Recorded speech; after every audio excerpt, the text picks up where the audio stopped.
আসসালামু আলাইকুম সবাইকে। আজকে আমি রান্না করব পেঁপে দিয়ে মসুরির ডাল। তার জন্য আমি এখানে ডাল নিয়েছিলাম। ডালটাকে আমি সারা রাত ভিজিয়ে রেখেছি।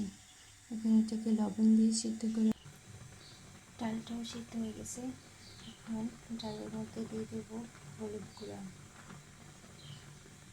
ধনিয়া গুঁড়া।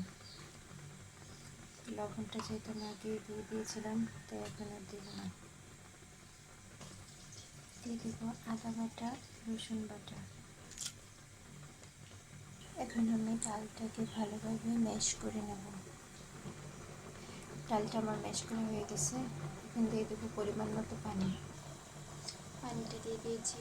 এখন দিয়ে দেবো 2টা কাঁচামরিচ।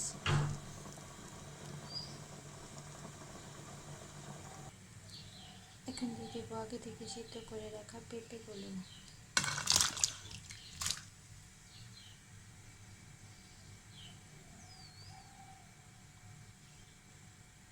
সিদ্ধ করা পেঁপেগুলো দিয়ে দিয়েছি। এখন দিয়ে দেবো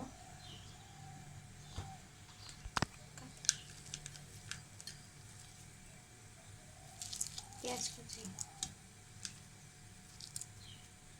এখন ঢেকে পেঁপেটাকে পুরোপুরি সিদ্ধ হতে দেবো।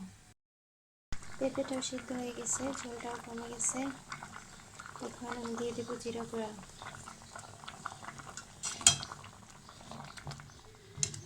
এখন চুলাটাকে নামিয়ে নেব।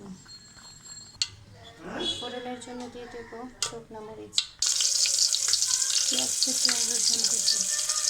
ফোড়নটা হয়ে গেছে। এখন দিয়ে দেবো পেঁপে